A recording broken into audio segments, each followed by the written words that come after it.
Pessoal, agora a gente vai entrar na parte de arredondamento de decimais. Tá certo? Como arredondar um número? Então, de repente, você vem resolvendo uma questão, tá certo? Legal. E encontra, por exemplo, 2,9368, tá certo? E de repente nas alternativas você encontra o número arredondado, tá certo? O que fazer? Então essa parte de arredondamento é importante para questões de resposta de problemas matemáticos, tá certo? Então aqui a gente vai mostrar essa parte de arredondamento, tá certo? Como arredondar um número? Simples, fácil, não tem dificuldade, só prestar atenção. E vamos aqui. Então, o que é que significa arredondar? Arredondamento é o processo mediante o qual se eliminam algarismos de menor significância ao número real. Então, às vezes você faz a divisão, dá um número 2,45867. Então, aqueles números que vão ficando lá para trás, praticamente são números que vão se tornando insignificantes. Então, isso aí, a questão de arredondamento ela é utilizada muito em física, tá certo? Mas no Enem pede muito, tá certo? A gente encontrou uma resposta matematicamente na prova do Enem e o número está arredondado. Então, é necessário vocês saberem arredondar um número, tá certo? Então, arredondar um número é o que diz aí, ou seja, é o processo mediante o qual você vai eliminar algarismos que não tem muito significado para aquele número e chegar a só algarismo que tenha significado, tá certo? Então vamos olhar. Aí procedimento para arredondamento. Então existe os procedimentos para você arredondar um número, tá certo? E esse procedimento eles estão aqui incluídos aqui nessa parte do slide.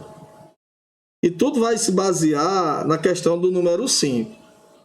Tá certo? Ou seja, o referencial é o dígito 5. No caso, o valor numérico 5, tá certo? Dígito quando é questão de algarismo, de representação, ou seja, de sinal, né? Número quando dá ideia de quantidade, tá certo? E eu já falei disso, de numeral, de número, de dígito, e você já tem ideia, tá certo? Então vamos lá. Algarismo menor do que 5. Então, como assim? Então, vamos dar um exemplo aqui. Então, por exemplo, eu tenho 2,58436. Então, esse número veio de uma divisão de uma fração. Tá certo? E eu encontrei esse decimal exato, com 5 casas decimais. Então, vamos supor que você esteja resolvendo uma questão e você encontre isso. Legal? Agora vamos lá. Como arredondar? Geralmente, né? Aliás, geralmente não, certo? Desculpa aí, geralmente não. Aí vai depender da resposta do problema.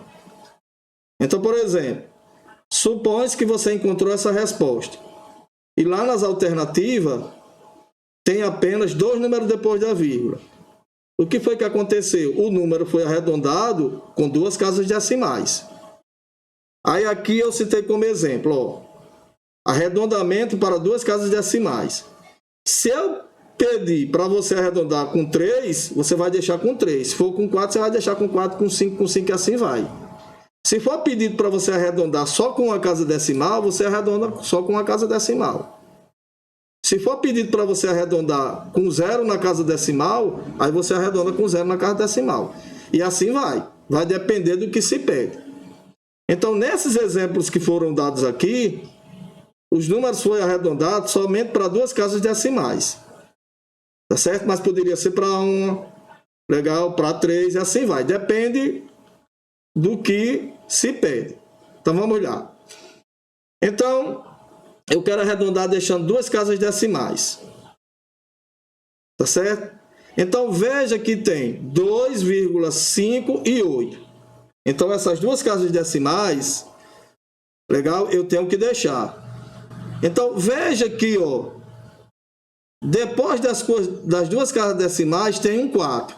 Então, é aqui onde você vai trabalhar. Esse 4, ele é menor do que 5. Então, pode ser qualquer valor, desde que seja menor do que 5. Legal? E se for maior do que 5? Espera aí, tenha calma. É depois daqui. Se o número, depois das casas decimais que você vai arredondar, se for menor do que 5, o que é que você vai fazer? Tá certo? Ó, aí aqui eu coloquei tudo bem direitinho, que é para quando você for estudar você saber.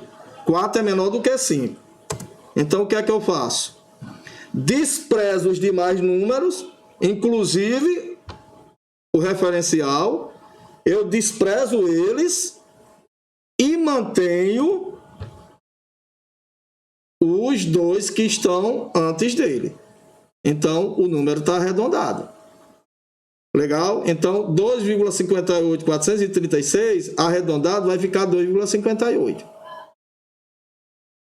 Tá certo? Agora, por exemplo, se eu quiser pegar o 2,58 e arredondar para uma casa decimal, aí você vai ter que conhecer o próximo esquema, o próximo procedimento.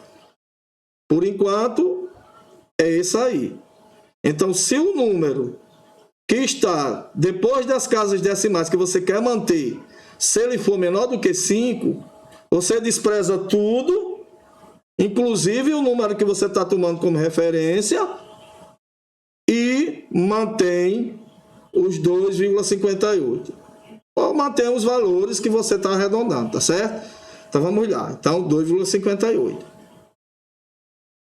Legal? Lembre disso. Então, por exemplo, vamos supor que eu tenho 1,232. Por exemplo, eu quero arredondar para uma casa decimal. Uma casa decimal eu quero. Aí eu vou, olho o número que está depois da casa que eu quero deixar. Aí é 3, ó. 3. 3 não é menor do que 5? É. 3 é menor do que 5. Aí tudo que tem aqui eu abandono e fico apenas com 1,2. Ou seja, esse número eu arredondo para 1,2. Legal? Por quê? Porque para mim o 3, o outro 3 e o 2 são números que não vai significar nada. Então é mais significante 1,2. Tá certo? E na casa decimal apenas o 2. Legal? Aí, Ranieri, eu vou escolher como arredondar? Não, vai depender da resposta, tá certo? Vai depender da resposta do problema. Então, o problema pede para arredondar uma casa, você arredonda uma casa. Pede para arredondar duas, você arredonda duas. E assim vai. Tá bom? Agora vamos seguir aqui para frente. Aí, o próximo